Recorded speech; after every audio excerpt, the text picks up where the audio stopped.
Tem uma pergunta mais ingrata do que essa? Por que que você está chorando? Existe um lugar para você, um jeito certo de você viver, que tem a ver com a tua natureza, que tem a ver com as tuas especificidades, talentos e dons naturais. Se você estiver no lugar certo, a vida tem tudo para ser boa. Mas se você não estiver no lugar certo, o que será que a vida tem que ter para valer a pena? É a excelência de si mesmo.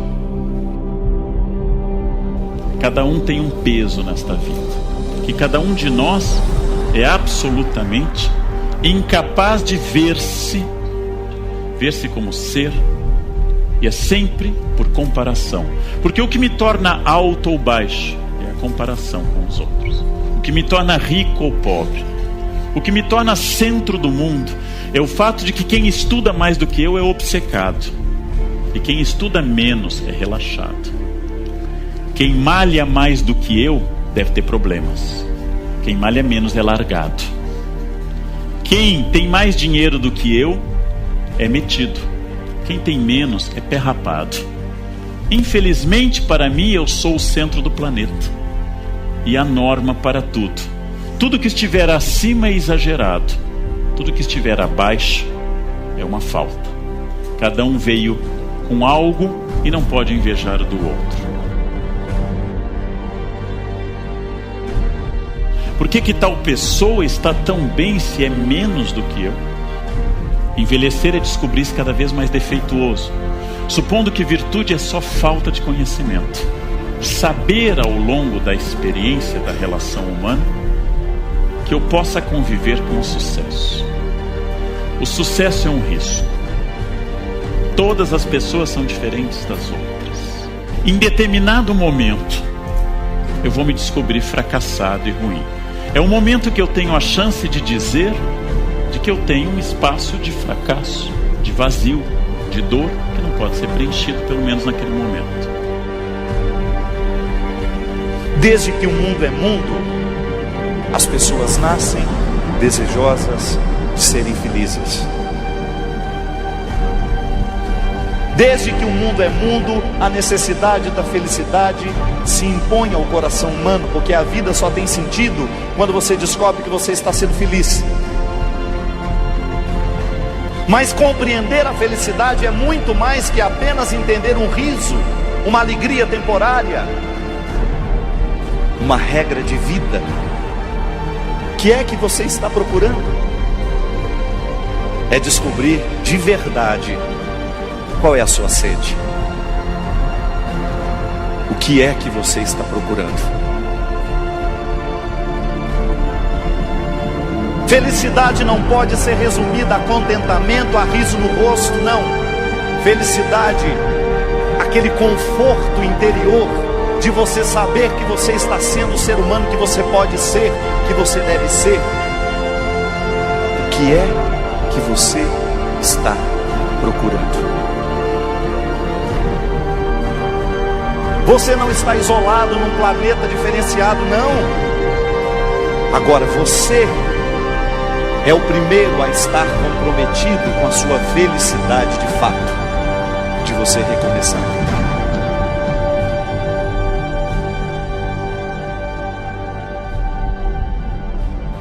Você pode ter certeza que ninguém mais vai segurar você.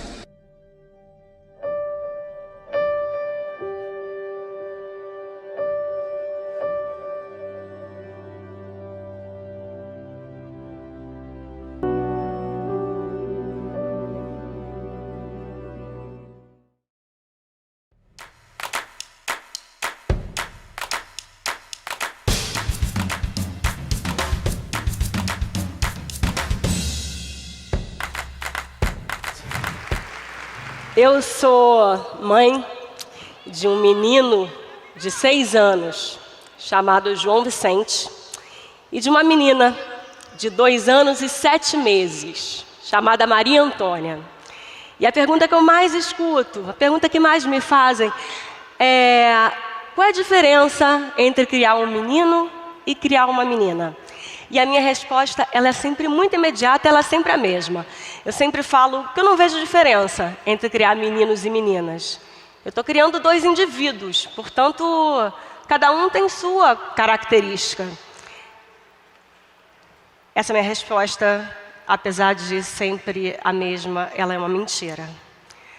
Eu vejo diferença entre criar meninos e meninas. O gênero é uma questão. Porque quando eu engravidei do meu filho, eu fiquei muito, mas muito aliviada de saber que no meu ventre tinha um homem. Porque eu tinha a certeza que ele estaria livre de passar por situações vivenciadas por nós, mulheres. Teoricamente, ele está livre, certo? Errado. Errado porque o meu filho, ele é um menino negro. E liberdade não é um direito que ele vai poder usufruir se ele andar pelas ruas descalço, sem camisa, sujo, saindo da aula de futebol. Ele corre o risco de ser apontado como um infrator, mesmo com 6 anos de idade. Quando ele se tornar adolescente, ele não vai ter a liberdade de ir para sua escola, pegar uma condução, pegar um ônibus com a sua mochila, com seu boné, ou com seu capuz, com seu andar adolescente, sem correr o risco de levar uma investida violenta da polícia ao ser confundido com bandido. Porque no Brasil, a cor do meu filho é a cor que faz com que as pessoas mudem de calçada, escondam suas bolsas e que blindem seus carros. A vida dele só não vai ser mais difícil do que a da minha filha. Com a Maria Antônia, eu me pego pensando o tempo inteiro quanto nós, mulheres, somos criadas para agradar. O quanto nos silenciam e o quanto nos desqualificam o tempo inteiro. Quando eu penso o risco que ela corre simplesmente por ter nascido mulher e negra, eu fico completamente apavorada. E o meu pavor, ele tem uma razão.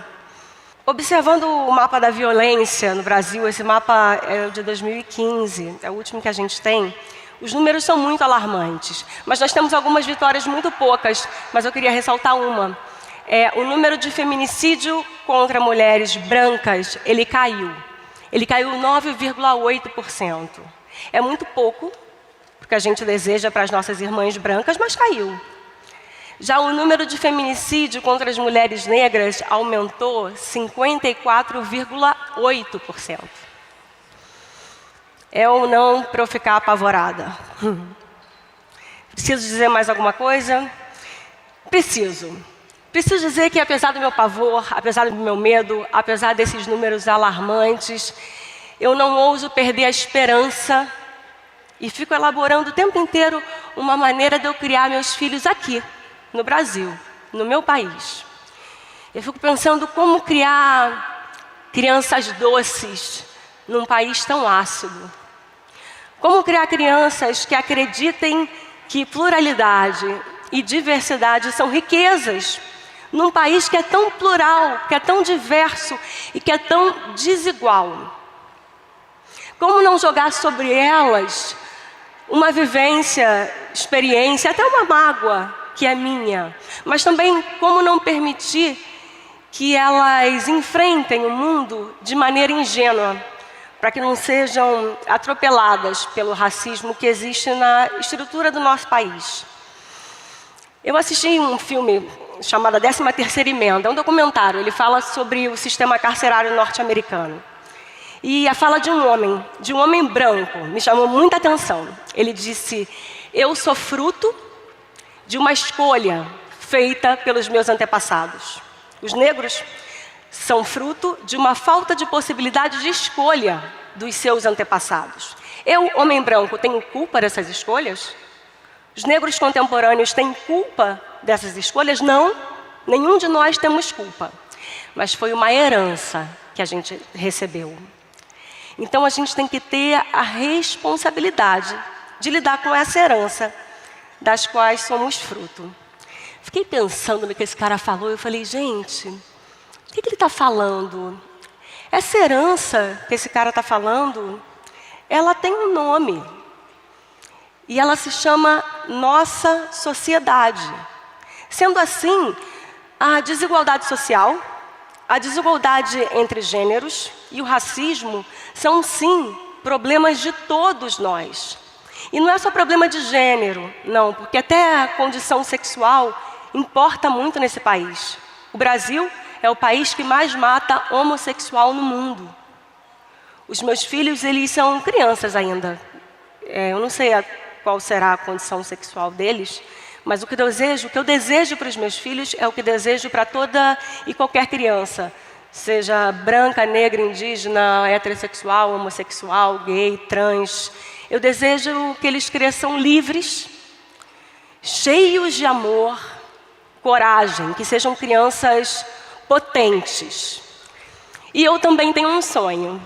Eu tenho um sonho de ver ricos trabalhando para acabar com a pobreza, de ver homens se colocando no lugar de mulheres, de ver mulheres brancas entendendo que existe um abismo entre mulheres brancas e mulheres negras. Eu tenho o sonho de ver crianças heterossexuais aceitando crianças homossexuais e trans, de ver mulheres heterossexuais aceitando mulheres lésbicas, e todos nós, que a gente fique muito atentos para garantir o direito dos índios. E eu queria aqui hoje fazer um convite para a gente se ajudar mutuamente, se ajudar para que todos possam ter, de fato, as mesmas possibilidades, porque perante a lei somos todos iguais, mas na prática não somos, e isso não é um problema. As diferenças não são um problema desde que elas não causem desigualdade. Para isso acontecer, eu tenho a sensação de que a gente tem que começar a olhar para o outro com humanidade, com afeto. É um exercício. Olhar para o outro com afeto é um exercício. E entender que o outro é, sim, uma extensão da gente. Olha, se a gente quiser andar tranquilamente pelas ruas, de dia e de noite, se a gente quiser ficar nas nossas casas, sem aflição de saber como ou se os nossos filhos chegarão aos seus destinos, se a gente quer ligar a televisão e não assistir a uma enxurrada de sangue, se a gente quer andar com os nossos carros abertos, com os vidros abertos, não quiser ficar fazendo conta de quanto será blindar um carro, a gente vai ter que melhorar a vida das pessoas. É a única maneira. E uma chance disso é a gente olhar para o outro com afeto, com atenção. E aí fica a pergunta, né? Como é que a gente pode melhorar a vida das pessoas? Eu não sou o governo, eu não sou uma empresa. Bom, porque um governo sério a gente sabe o que ele deve fazer para acabar com a desigualdade. Ele deve investir em políticas públicas, em ações afirmativas, em políticas educacionais inclusivas, né? Uma empresa ela pode reavaliar o seu quadro de funcionários e fazer da diversidade um pilar real dessa companhia. Mas e a sociedade civil? O que a sociedade civil pode fazer? Bom, nós somos a sociedade civil. E essa tem sido a questão da minha vida. Como eu posso melhorar a vida das pessoas? E aí eu fico pensando que talvez a gente tenha que transformar os nossos pensamentos, as nossas falas em ação. E entender que as ações individuais, elas geram impacto diretamente no coletivo. E o coletivo somos nós. Somos a nossa sociedade. As pequenas ações, elas são valiosas e elas são capazes de mudar o mundo. E onde começa o mundo, se não em nós mesmos? Obrigada. Obrigada.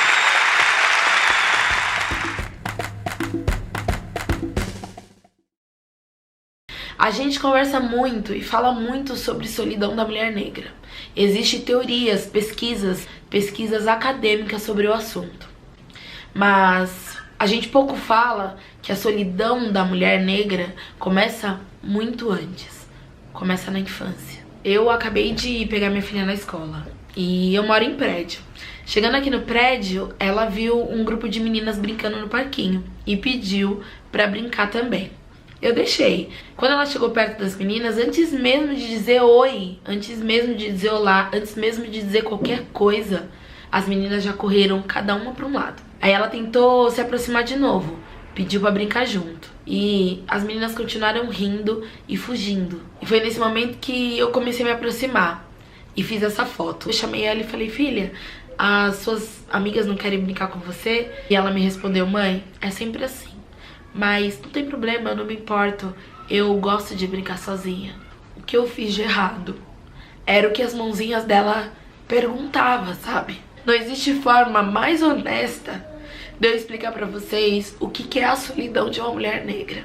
Não existe forma mais real, mais próxima, mais vívida de eu explicar pra vocês o que é a solidão de uma mulher negra. Uma solidão que começa na amizade e que se perpetua durante toda uma vida. As crianças aprendem com as estruturas muito cedo a reproduzirem o racismo. As crianças aprendem de uma forma assustadora a serem racistas. Eu, nesse momento, que acabo de viver essa situação, eu liguei a câmera assim, pra dizer que eu preciso de ajuda pra continuar lutando, porque é muito difícil. Pra dizer que se você é mãe ou pai de uma criança não negra, que você ensine a sua filha e seu filho a não reproduzir o racismo. Pra você que é cuidador de um menino ou de uma menina negra, que você ensine, que você tenha todo o amor do mundo pra explicar pra sua filha e pro seu filho que o problema não é eles. E pra você que acha que é coisa de criança, certamente você não é uma mulher negra. Certamente você não sabe o que são essas marcas que ficam na gente desde muito nova. Em lágrimas escrevo.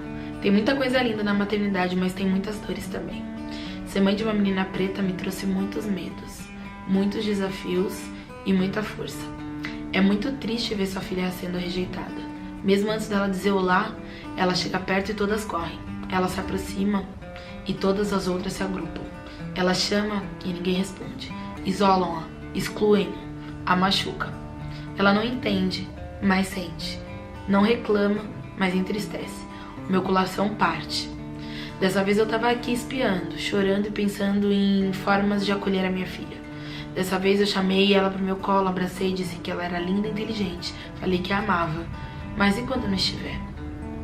A gente sempre fala de solidão da mulher negra, muitas vezes relacionada à afetividade adulta. Mas essa solidão começa muito cedo. Começa na infância. O racismo é aprendido pelas estruturas e reproduzidos pelos pequenos de forma assustadora. Tivemos avanços, mas as nossas meninas negras ainda são preteridas, rejeitadas e isoladas. A minha filha eu perguntei, filha, suas amigas não querem brincar com você? E ela me respondeu, é sempre assim, mãe, mas eu não me importo, eu gosto de brincar sozinha. Será que ela gosta? Ou aos 4 anos ela já se protege na solidão? E pra você que acredita que é coisa de criança, certamente você não é uma mulher negra. Nós, mulheres negras, vivemos esses mesmos traumas na infância. Foi ruim, mas com o passar do tempo a gente esqueceu, superou ou refletiu em outros momentos da nossa vida. E ser mãe te faz reviver algumas dessas dores. E dessa vez de forma mais intensa, muito mais dolorosa. Dói muito. Às vezes eu fico me perguntando o que eu tô fazendo aqui no YouTube. Às vezes eu fico me perguntando o que eu tô fazendo na internet. Mas quando eu passo por situações como essa, eu tenho resposta, sabe? Eu quero um mundo melhor, gente. Eu tenho pressa. Eu tenho pressa. Minha filha tá crescendo, eu tenho pressa, sabe? Eu tenho pressa, sabe? Eu tenho pressa. A minha filha não precisa, não merece sofrer quanto nós sofremos uma geração anterior. Ela não merece, ela não vai, ela não pode, eu não quero, eu tenho pressa. Eu tenho pressa de mudança. Quando eu tô aqui falando no YouTube é porque eu quero um mundo diferente. Eu quero preparar um mundo pra ela e pras outras, pra ela e pra tantas outras crianças, sabe? Todo mundo pode fazer alguma coisa. Todo mundo pode fazer alguma coisa. Eu aproveito pra te perguntar, você tem uma amiga negra? Uma mulher negra escura, retinta, cabelo crespo, que você tem afeto? Eu disse afeto, acolhimento, carinho, amizade. Você tem. Gostei do seu brinco. Gostou? Por que você quer pôr meu brinco? Só pra eu ver. Fica lindo igual a mãe, hein? Deixa eu ver. Uau!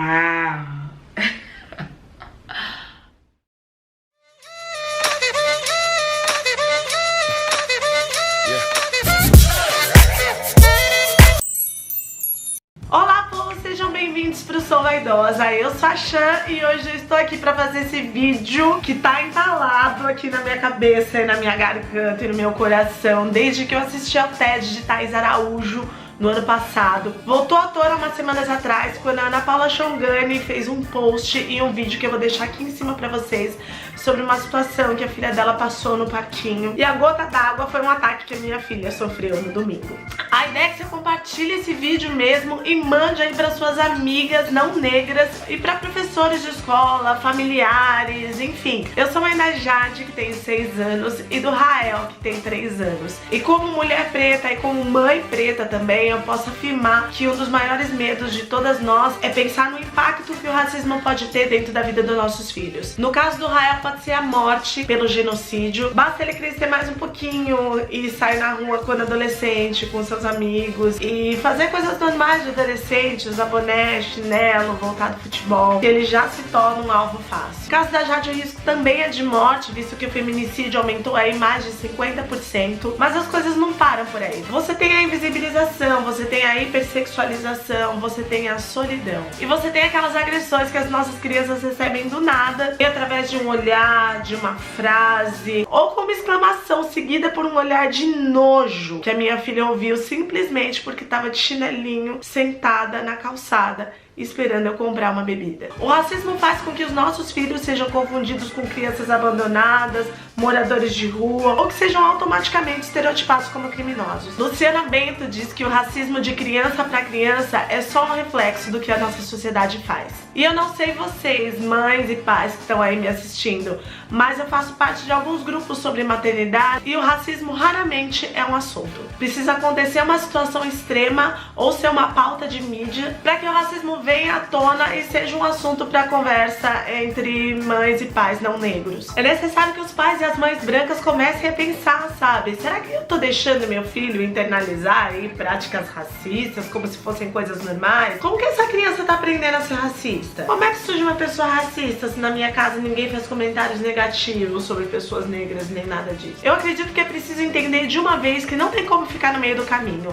Ou você se posiciona anti o racismo ou você é conivente com ele. É muito comum a gente ouvir as pessoas dizerem que o racismo aqui no Brasil é velado. Pra mim, chegar numa perfumaria e não ter uma base na minha cor de pele é um racismo nada velado. Mas sigamos. Mas as crianças não são bobas. Meus filhos, assim como todas as crianças negras, percebem as situações implícitas de racismo. Quando a professora da escola da minha filha não penteia o cabelo dela como faz com uma das coleguinhas brancas, isso é falta de um carinho e de um cuidado daquela figura que é tão importante na vida dos meus filhos. Quando todas as histórias que a professora conta numa sala de aula pra minha filha mostram figuras de personagens brancos em situações positivas, de princesa, de super-herói, isso é cruel. Sem contar que fomenta o auto-ódio. Como se você vai ensinar alguém a se gostar sem que aquela pessoa tenha as características dela valorizadas. Eu tive que explicar racismo pra minha filha de 6 anos. Isso é muito doloroso. Uma, né, que volta um filme da tua cabeça sobre todas as dores e sobre todas as situações que você passou na tua infância. Quanto mais a gente pensa que as coisas estão mudando, estão melhorando, de repente eu tô tendo aqui que explicar e deixar muito nítido pra minha filha que a culpa não é dela, que existe uma estrutura toda pra que ela fosse tratada daquela forma. A gente tá tentando fazer a nossa parte daqui. Eu faço o possível e o impossível pra poder empoderar os meus filhos. A maioria absoluta das bonecas que tem aqui em casa são negras, para que eles possam se enxergar nos brinquedos e produzir mesmo carinho, afeto, amor, cuidado, aquelas figurinhas negras. Eu observo bem de perto e dou uma boa selecionada a tudo que meus filhos assistem. Mas ainda tem muito pouco conteúdo infantil com uma representatividade efetiva. Eu tomei muito cuidado para escolher a escola para os meus filhos, para que eles se sentissem o mais confortável. Mas você, pessoa branca que está assistindo esse vídeo aqui, você não pode fingir que nada disso é contigo. Ah, mas aqui em casa ninguém fala que o cabelo das pessoas negras é feio ou que a cor delas é feio. Eu vou te fazer uma pergunta. Alguém tá falando que é bonito? As crianças não são bestas. Você pode não falar que é feio, mas a partir do momento que você não tem mídia, novela, desenhos dizendo que aquele cabelo sim é lindo e é maravilhoso, que aquela cor sim é linda e é maravilhosa, que aquela pessoa preta ali sim é inteligente, é capaz, é divertida e pode ser um ótimo amigo, um ótimo profissional, uma ótima pessoa para estar no seu convívio, eles vão entender automaticamente o que é lido como bonito e melhor. É muito necessário que você torne o convívio do seu filho o mais diverso possível. Você tem amigos negros no teu círculo de amizade? Pelo amor de Deus, não me vem com a babá é preta, a cozinheira é preta, o jardineiro é preto. Não estou falando de pessoas negras em situação de serviço, eu estou falando de pessoas negras para se sentar na mesa com vocês, para ir para o quarto brincar com as crianças, para sair de férias e correr junto. Seu filho tem bonecos negros? Qual a porcentagem aí? Porque a gente tem 50% de pessoas negras aqui no Brasil. Eu acho justo que teu filho tenha aí 50% de bonecos negros para poder imitar bem essa realidade. Você exalta a estética de pessoas negras quando elas aparecem na TV e teu filho tá perto? Você mostra pro teu filho pessoas negras de destaque em várias profissões? Médicos, advogados, cientistas, atrizes, atores, super-heróis? Você vai aproveitar festas, parques, em locais onde tem um público majoritariamente negro? Racismo não é normal, não é coisa de criança e não vai mudar depois que crescer não, viu? É necessário que todos nós, enquanto pais responsáveis e que estamos aqui trabalhando para educar os nossos filhos para uma sociedade melhor, tenhamos preocupações e ações genuínas para combater o racismo na infância. E da próxima vez que acontecer algum caso ou situação de racismo com qualquer outra criança negra, vão saber que vocês podem e devem fazer muito mais do que se indignar. Espero que você tenha curtido esse vídeo, se inscreva aí no canal, pode continuar por aqui assistindo mais conteúdo e um beijo para todo mundo. Tchau, até a próxima.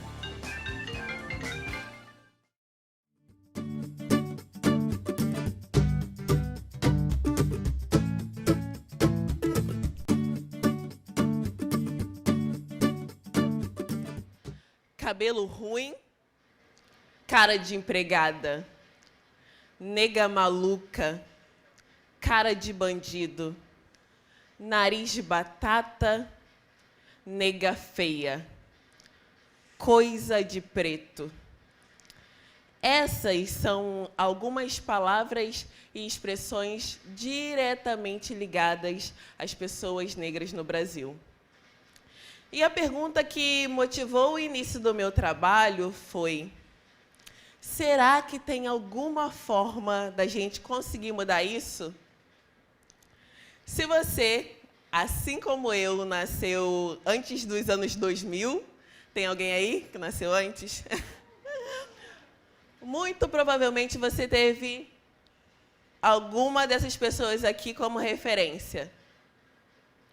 Para as meninas dos anos 90, 80, essa era a imagem do sonho, do belo, do espelho a ser seguido. Para os meninos, essa era a imagem da mulher que merecia os olhares, a mulher ideal. Mas aí eu te pergunto, e quando você é totalmente o oposto dessa imagem? E quando as mesmas mídias que apresentam essa imagem como a ideal só apresentam pessoas parecidas com você na imagem no papel da pessoa, da empregada de pele escura que está ali sempre para servir os patrões? Não tem família, não tem história, dócil, mas serve só como pano de fundo. Ou da escravo que nunca se articulou para alcançar a liberdade. Estavam todos conformados. Tem também a barraqueira, o bandido, um menino preto abandonado. E não dá para esquecer da figura quase que mística que só aparecia nos carnavais. Isso tudo debaixo do mito da democracia racial, que dizia que, por conta da miscigenação, o racismo não era isso tudo por aqui.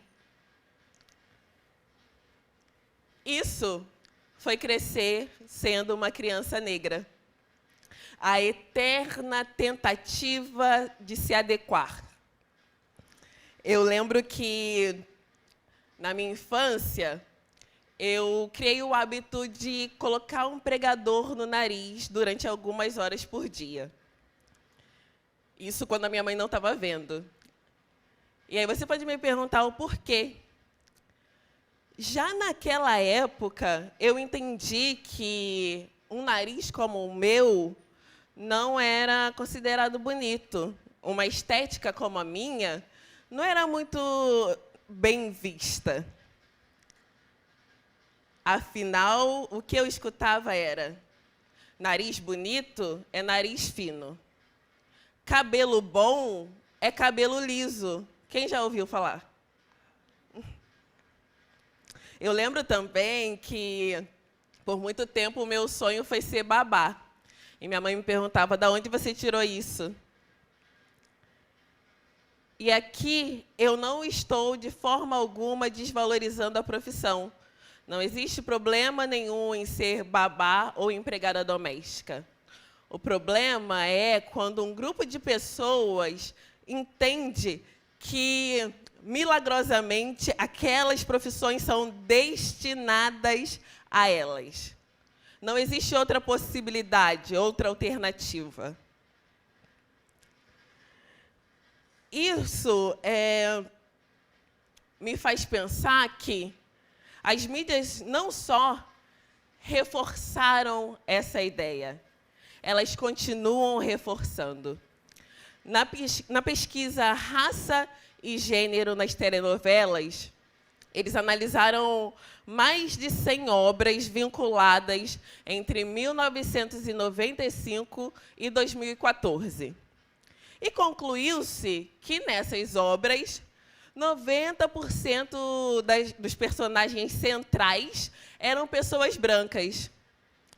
E essa informação nos leva para muito mais do que falta representatividade, porque não necessariamente não existiam pessoas negras ali.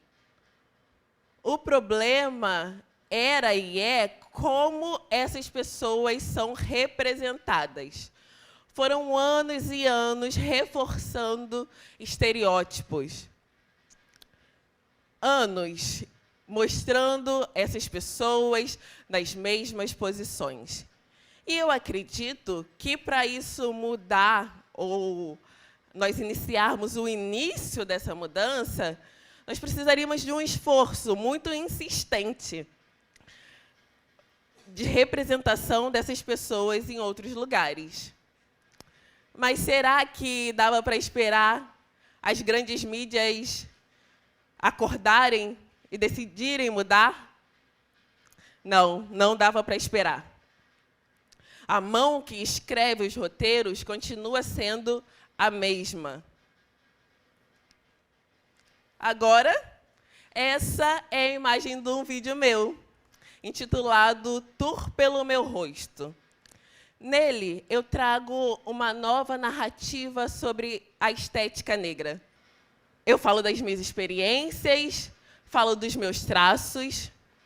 E esse vídeo hoje conta com cerca de 9 milhões de visualizações e comentários como esses que eu vou ler para vocês aqui. Obrigada por esse vídeo. Desde o ano passado, estou buscando uma autoaceitação. Estou redescobrindo o meu corpo negro.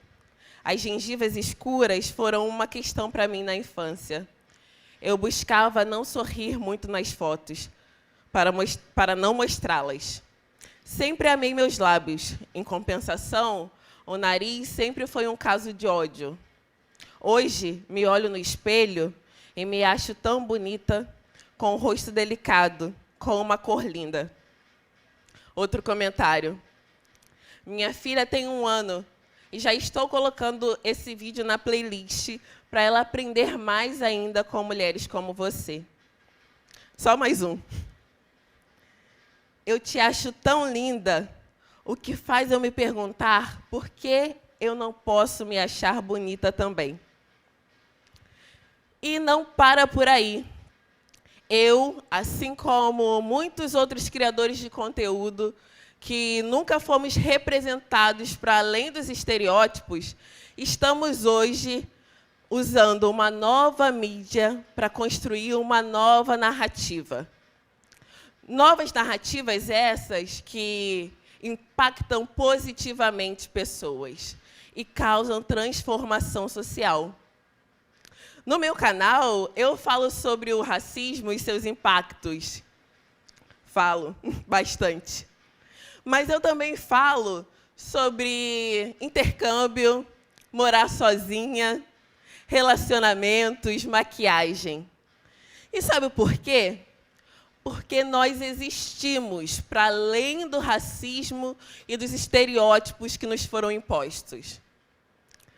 E eu gosto sempre de me afastar da ideia que nós estamos construindo uma contranarrativa, porque isso faz parecer que a gente está sempre partindo do outro, quase que uma oposição.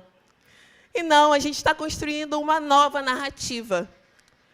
Há um tempo atrás, eu cheguei à conclusão que eu não tinha mais tempo para desconstruir. O meu objetivo se tornou construir. Construir pessoas que entendam o seu lugar no espaço, entendam o seu lugar nessa sociedade, que sabem os seus direitos, que vão descobrir que a história delas não se resume à escravidão e serventia, que nós fomos reis, rainhas, inventores, matemáticos, que nós precisamos cuidar da nossa saúde física e mental, lutar contra esse genocídio. A minha ideia é construir. E agora, eu tenho uma pergunta para você que está assistindo. Que nova narrativa você quer colocar no mundo? Seja dentro ou fora da internet. Que nova história você quer trazer luz? Eu vim aqui não só dar o meu exemplo e te incentivar. Eu vim mostrar que é possível. Obrigada.